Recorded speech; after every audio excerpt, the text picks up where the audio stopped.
Abnormal uterine bleeding refers to bleeding from the uterus that is irregular in volume, duration, or timing, and is not related to normal menstruation.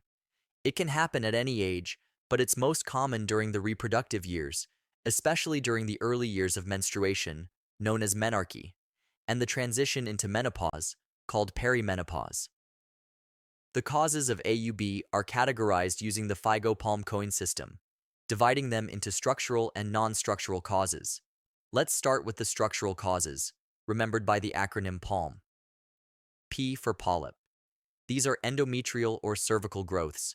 A for adenomyosis, where endometrial tissue grows into the muscle of the uterus. L for leiomyoma, also known as fibroids, which are benign tumors of the uterus. M for malignancy and hyperplasia, referring to uterine cancer or precancerous changes. Next, the non-structural causes, remembered by the acronym COAIN. C for coagulopathy, bleeding disorders like von Willebrand disease.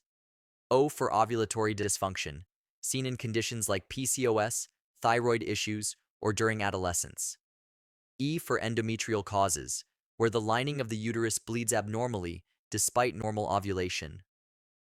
I for iatrogenic, side effects of medications like anticoagulants or hormonal therapy, or from devices like intrauterine devices.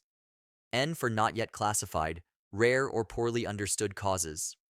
Common symptoms of AUB include heavy menstrual bleeding or menorrhagia, bleeding between periods, known as metrorrhagia, menstrual periods that last too long, very frequent periods, called polymenorrhea, infrequent periods, or oligomenorrhea, bleeding after sexual intercourse, and bleeding after menopause.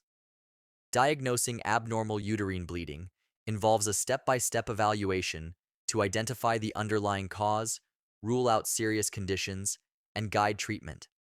A detailed menstrual history is essential.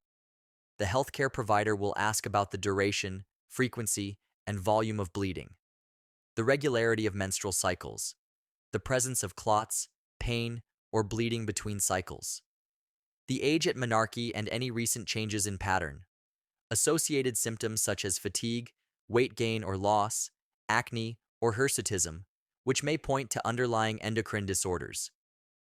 Sexual and reproductive history is also important. Questions may include recent sexual activity, contraceptive use, pregnancy status, or any history of miscarriage or abortion. A general examination may reveal signs like pallor, suggesting anemia. Signs of endocrine disorders like hirsutism and PCOS, or thyroid enlargement.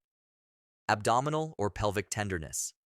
A pelvic exam is performed to assess the uterus, cervix, and ovaries for any structural abnormalities, such as polyps, fibroids, or masses.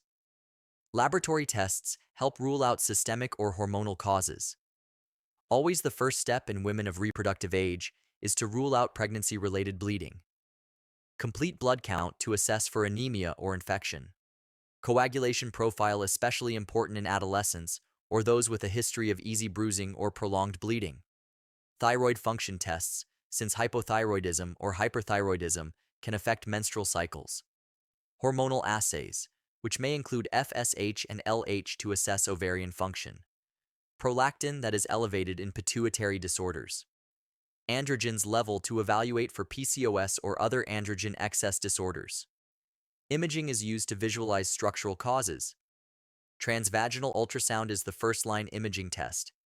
It provides detailed images of the uterus, endometrial lining, and ovaries, and helps identify fibroids, polyps, or ovarian cysts. Sonohysterography involves injecting saline into the uterus during ultrasound to better view the endometrial cavity and detect small lesions. Pelvic MRI is reserved for complex or inconclusive cases, such as differentiating between adenomyosis and fibroids. In some cases, direct tissue evaluation is needed. Endometrial biopsy is performed to rule out endometrial hyperplasia or cancer, especially in women over 45, those with obesity, or those with chronic anovulation.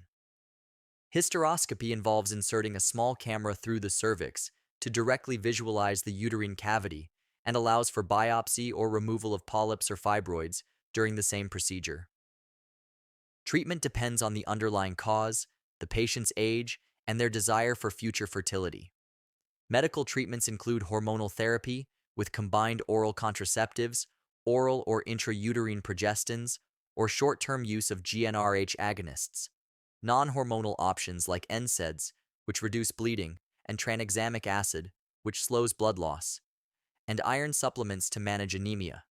Surgical options include endometrial ablation for patients who no longer wish to have children, myomectomy, the surgical removal of fibroids, hysteroscopic polypectomy for removing polyps, and hysterectomy, a definitive treatment for severe or unresponsive cases. If left untreated, AUB may lead to several complications. Anemia due to chronic blood loss, infertility, especially when caused by hormonal imbalance or structural abnormalities, endometrial hyperplasia or cancer, if not detected early, and a significant impact on quality of life, including fatigue, emotional stress, and social disruption. If you found this video helpful, don't forget to like, share, and subscribe for more informative content. Stay tuned for our next video.